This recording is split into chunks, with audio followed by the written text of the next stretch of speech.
Okay, so I've got another question which is under linear momentum. So the question is saying a ball of mass 0.500 kg with a speed of 15.0 kg collides with the wall and bounces back with a speed of 10.5 meters per second.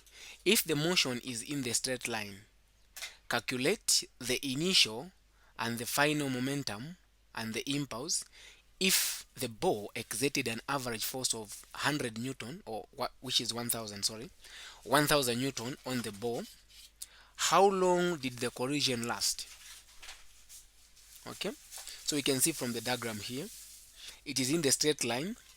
It was going in this direction. The initial velocity, we can clearly see that it is going in this direction.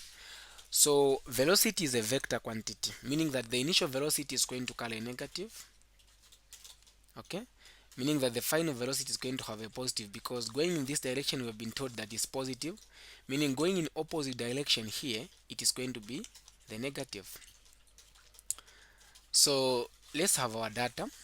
I can clearly see that we have got the mass of the ball, which is 0.5 kgs. Okay, so this one, it was supposed to be, this is supposed to be 15.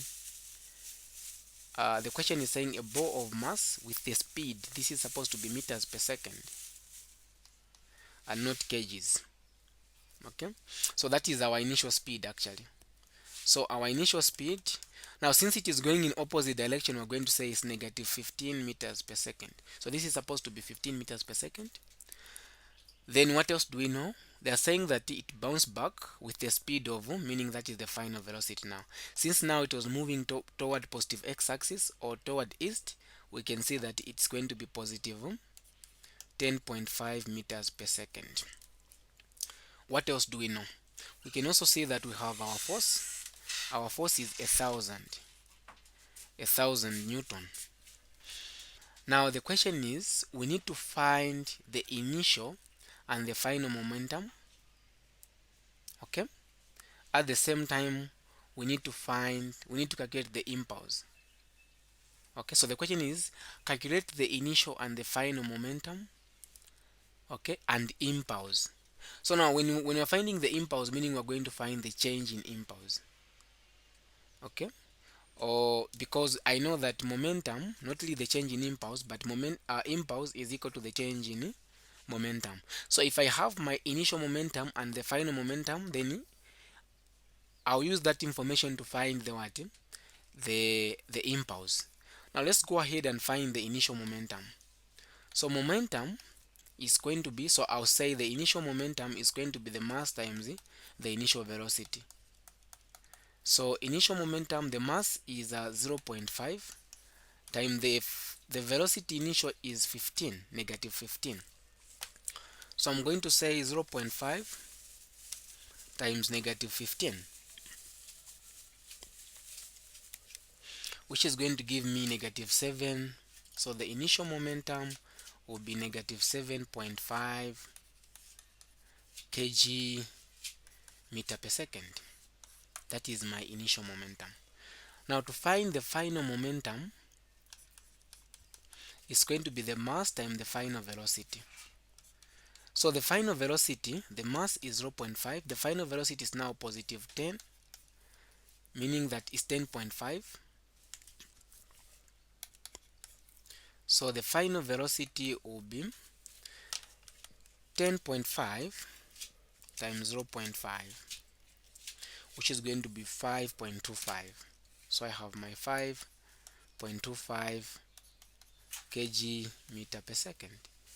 That is my final momentum. Now another question now here is, we need to find the momentum. The question is, calculate the initial and the final momentum and impulse. So to find the impulse, what we need to remember is that impulse is equal to change in momentum. Now change in momentum is the final momentum minus the initial momentum. Okay, so I can see that the final momentum is 5.25 minus the initial momentum is negative 7.5. So my momentum now is going to be my my impulse, sorry, is going to be 5.25. Negative and negative is going to give me positive. I have this. So my impulse will be 5.25 plus 7.5, which is going to give me a 12, my impulse to be 12.75. Now the SI unit is Newton seconds. So that is my impulse. Now another question now here is saying, if the ball exerted an average force of 1000 Newton on the ball, how long did the collision last? Now they want us to find the time. Now we know that impulse